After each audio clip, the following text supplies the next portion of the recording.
김 사장님, 어쩐 일입니까? 이 사장님, 부품 대금 1억 언제 줄 겁니까? 대금 안 들어온 지 벌써 7개월이 넘었습니다. 예? 그럴 리가 없는데. 저희 경리팀 박 팀장이 대금 지급했다고 보고를 하던데요. 누구한테 지급했답니까? 대금이 안 들어와서 박소희 팀장하고 통화했는데 매번 회사 사정이 안 좋다. 조금만 더 기다려달라. 차일피일 미룬 게 7개월입니다. 7개월. 예? 그럴 리가 없는데. 내가 초기부터 그래온 회사라서 이때까지 기다렸는데 이제는 안 되겠습니다. 이번 주 안으로 당장 입금하세요. 예? 아니, 이게 무슨...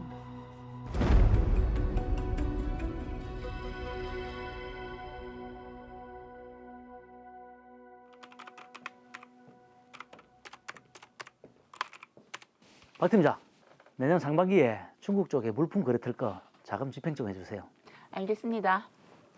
그리고 사장님, 지난달 기사님들 식대를 너무 과다하게 청구했더라고요. 그래서 이번 달에 그 금액 제하고 영수증 올리라고 했습니다. 에이, 식대까지 너무 빡빡하게 잡아내는 거 아닙니까? 사장님, 그건 아니죠. 작은 돈부터 세다 보면 점점 커질 수 있습니다.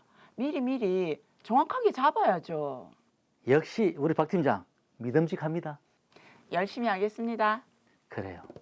박소희 씨는 제가 회사를 처음 시작할 때부터 격리를 맡아 함께 일해왔습니다. 일 처리도 빠르고 꼼꼼해 믿고 맡길 수 있는 직원이었습니다. 야무진 직원이시네요, 아주.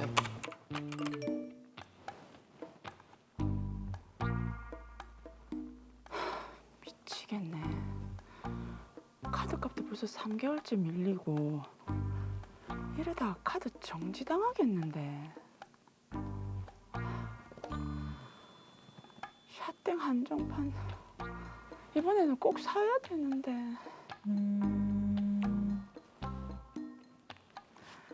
네. 대출 이자랑 이번 달 안에는 꼭 갚겠습니다. 네. 아유, 저 한정판만 안 사셔도. 이번에도 대출 이자랑 원금 안 갚으면 집으로 찾아올 것 같은데. 어디서 돈벼락 안 떨어지나. 돈 구할 방법이 없나.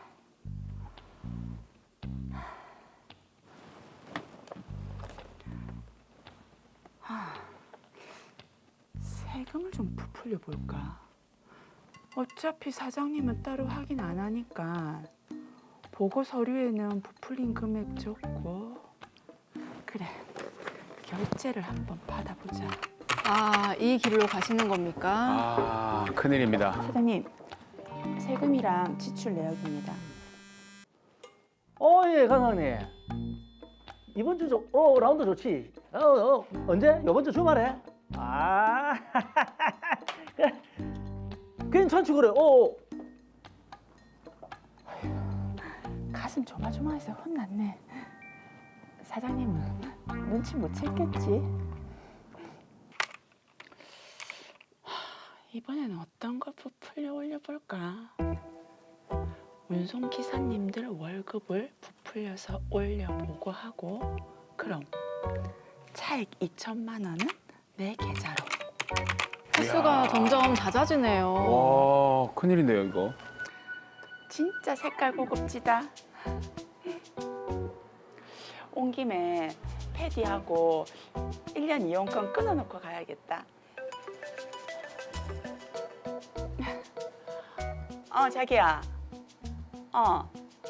우리 이번 휴가 해외로 갈까? 여행 경비는 내가 다 쏠게. 그래. 이따 만나서 계획 짜보자. 저 돈도 회사에서 나오는 건 아니겠죠?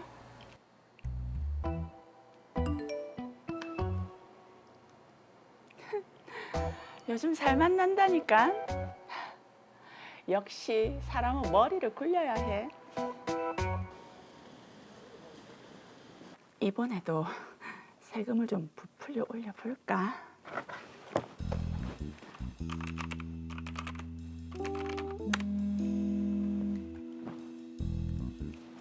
네, 경리팀입니다. 그렇지 김진만입니다. 아직도 대금이 안 들어와서 연락드렸습니다. 네, 김 사장님. 정말 죄송합니다. 저희 회사 사정이 조금 안 좋아서 물품 대금을 지급을 못 해드렸네요. 2달 뒤에 계약건이 들어올 게 있어서 그때 제일 먼저 입금해드리겠습니다. 정말 죄송합니다. 네, 꼭 입금해 주셔야 됩니다. 당연하죠. 초창기부터 거래했던 곳인데 제일 먼저 지급해드리겠습니다. 네, 꼭 부탁드리겠습니다. 네. 이 영감쟁이 되게 땡땡거리네.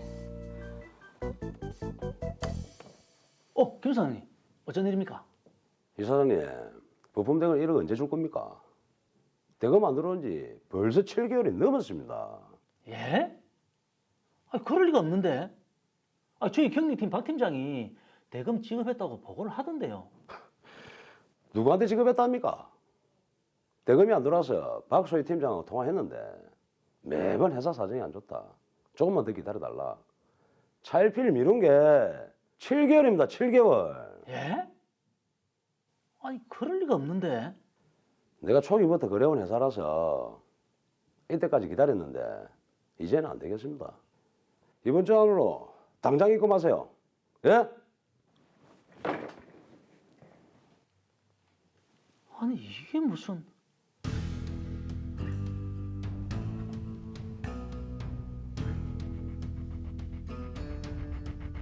감사팀이죠. 경리팀 감사 들어갑시다.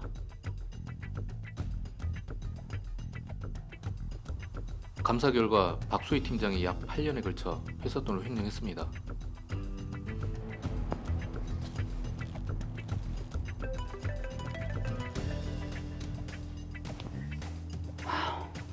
어쩌지? 전화번호 바꾸고 해외로 뜰까? 하...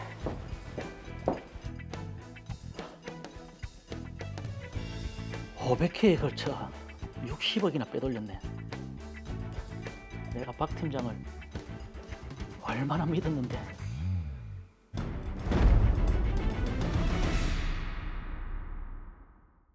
네, 지금 박소희 씨가 거래처에 이제 지급할 대금까지 이제 꿀꺽하면서 회사의 네. 피해도 막대한 것 같은데요. 이런 큰 일을 저질러 놓고도 현재 소희 씨는 연락이 좀 두절된 상태입니다. 잠수를 탔어요. 네. 자, 박신 변호사님, 일단 형사 고소부터 해야 되겠는데요? 네, 그렇습니다. 빨리 형사 고소부터 진행을 하시는 게 좋겠습니다. 박소희 씨는 격리 담당자로서 회사의 급여, 세금 등의 업무를 정산하고 있었기 때문에 회사 자금을 업무상 보관하는 사람입니다. 네. 그렇기 때문에 그 돈을 임의로 사용하는 경우에는 업무상 횡령죄에 해당합니다. 자, 그럼 업무상 횡령죄에 해당하면 처벌 수위는 어느 정도입니까? 업무상 횡령죄는 단순 횡령죄보다 엄중하게 처벌을 하고 있습니다. 단순 횡령죄의 경우 5년 이하의 징역 또는 1,500만 원 이하의 벌금에 처한다고 규정하고 있는데요. 네. 업무상 횡령죄는 10년 이하의 징역 또는 3천만 원 이하의 벌금에 처하도록 하고 있으니 그 상한이 2배 정도로 높게 규정이 되어 있는 거죠. 네. 그리고 드라마 사례에서 박소희 씨는 8년에 걸쳐 60억 원 이상의 회사 자금을 횡령했는데요. 이처럼 그 이득액이 월등히 큰 경우에는 가중처벌을 받을 수 있습니다. 지금 이득액이 월등히 큰 경우에 가중처벌을 받을 수 있다고 했는데 좀 구체적으로 좀 얘기를 해주시죠. 예, 피고인이 범죄를 통해 취득한 이득액이 매우 큰 경우에는 특정경제범죄, 가중처벌 등에 관한 법률을 두어 엄중히 처벌을 하고 있는데요. 네. 많이들 들어보신 특경법이 바로 이 법입니다. 규정을 살펴보면 예. 우리가 잘 알고 있는 사기, 공갈, 횡령, 배임 등의 범죄에서 그 이득액이 5억 원 이상, 50억 원 미만일 때는 3년 이상의 유기징역, 그리고 이득액이 50억 원 이상일 때에는 무기 또는 5년 이상의 징역에 처해질 수 있는데요. 박소희 씨는 지금 60억 원 가량을 횡령했기 때문에 무기 또는 5년 이상의 징역에 처해질 수 있습니다. 네. 사실 박소희 씨의 구체적인 선고형은 과거에 같은 범죄로 처벌받은 전력이 있는지, 범행 수법은 어떠한지, 또 피해액이 회복되었는지, 추가적인 피해는 없는지 등을 종합적으로 고려해서 결정이 되는데요. 네. 그동안 제가 진행했던 사건들을 토대로 살펴보면 통상 횡령액이 1억 원 미만일 경우에는 4개월에서 1년 4개월 정도, 그리고 1억 원 이상 5억 원 미만일 때에는 약 1년에서 3년 정도가 선고되는 것 같습니다. 네. 네, 물론 이것도 피고인이 가지고 있는 개별 양형 자료에 따라 크게 달라지기 때문에 평균치 정도라고 생각을 하시면 되겠습니다. 네. 박소희 씨의 경우는 특별한 사정이 없다면 징역 7년 이상이 선고될 수 있을 것으로 판단이 됩니다. 이야. 징역 7년 이상. 잘못된 유혹에 빠진 대가가 이렇게 무섭습니다. 그렇죠? 그렇습니다. 근데 저는 궁금한 게 이게 만약에 경리직원 박소희 씨가 부랴부랴 횡령 금액을 다시 이제 회사 계좌에 입금을 하고 정말 잘못했습니다. 진심으로 뉘우친다면 지금 형사처벌을 면할 수 있나요? 안타깝지만 횡령죄에서 피해액의 사후 변제는 범죄의 성립에 영향을 줄 수가 없습니다.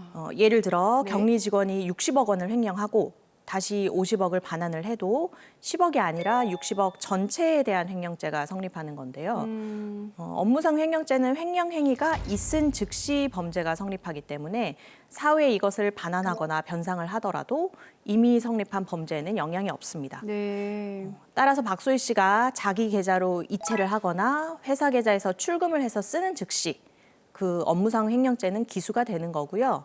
이후에 돈을 다시 채워 넣어도 범죄가 성립하는 데에는 영향이 없습니다. 이게 뒤늦게 후회를 해도 이미 횡령을 했기 때문에 지금 뭐 돈을 돌려준다 하더라도 처벌은 받아야 된다는 말씀이시네요. 그렇습니다. 네. 다만 일부 금액을 반환을 하면 이것이 형량을 결정하는 데에는 중요한 자료가 될 수 있는데요.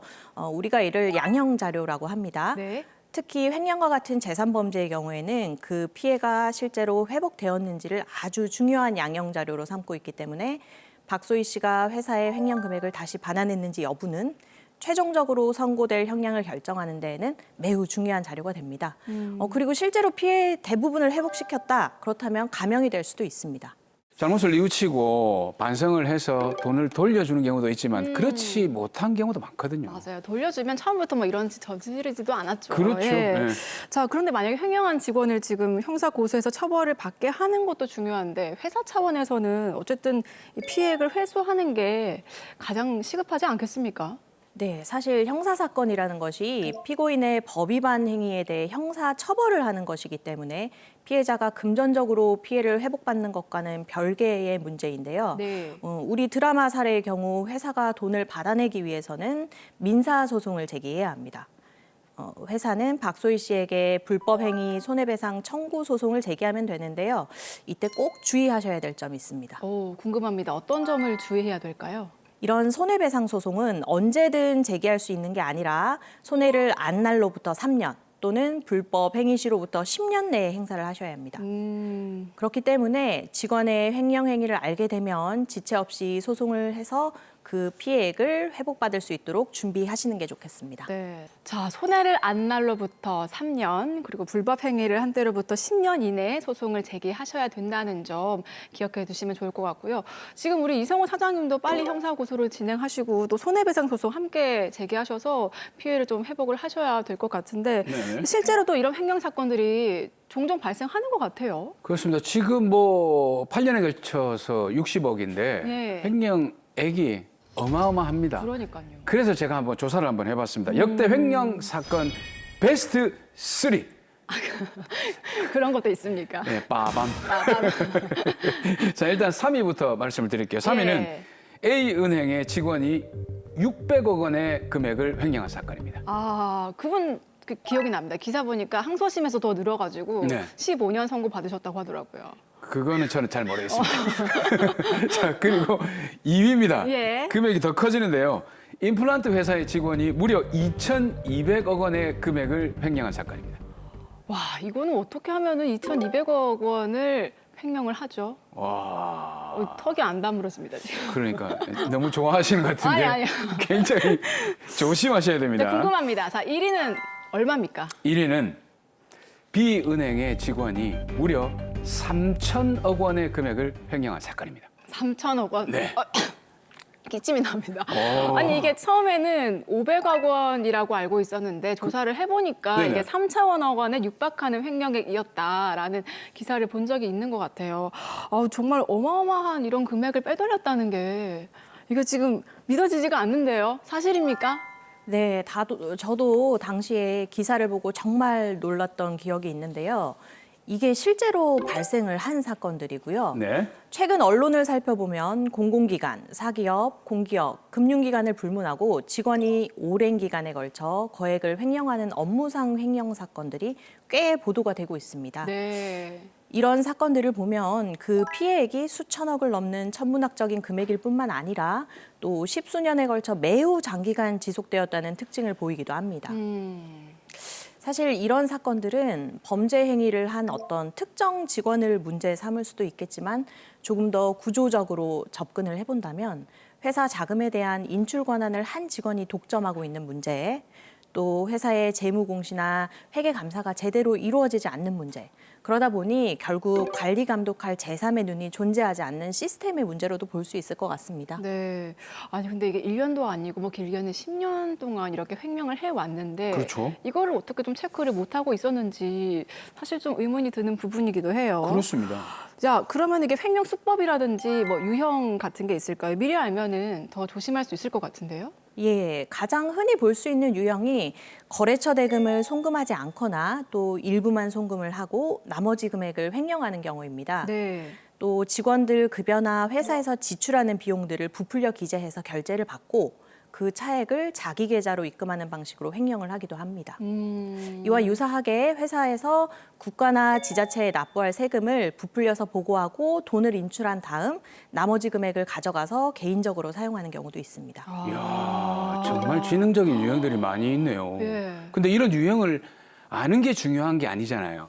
이런 유형에 대처할 수 있는, 사전에 막을 수 있는 어떤 방법, 이런 건 없을까요? 네, 무엇보다 중요한 게 사전 예방이겠죠. 네네. 일단 회사 대표님들은 자신이 회사 자금 관리에 소홀하시면 안 돼요. 소홀하시면 안 되고 격리 직원 한 명이 회사 자금에 대한 무제한적인 접근 권한을 독점하도록 하는 거, 그거 매우 위험합니다. 네. 또 구체적으로 운영 방식에서 가장 효과적인 방법은 통장 분리인데요. 회사에서 수시로 발생하는 소액의 지출을 위한 통장과 거액의 매출 매입을 담당하는 통장은 분리를 하시는 것이 좋습니다. 또 격리 직원 한 명이 자금에 대해 모든 권한을 독점하는 것을 방지하기 위해서는 자금 관리와 회계 처리 업무에 각각 별도의 인력을 배치하시는 구조를 마련하시는 것이 중요합니다. 그리고 월말, 분기말, 반기말, 연말 회계 처리 내역 꼼꼼하게 점검해 보시고요. 거액의 대금 결제나 세금 납부 내역, 또 퇴직금 지급 내역은 담당 격리 직원의 말만 믿지 마시고 반드시 더블 체킹하시면서 직접 확인하시는 것이 좋습니다. 네, 주의를 하셔서 이런 횡령 사건을 좀 사전에 막는 것이 가장 중요할 것 같습니다.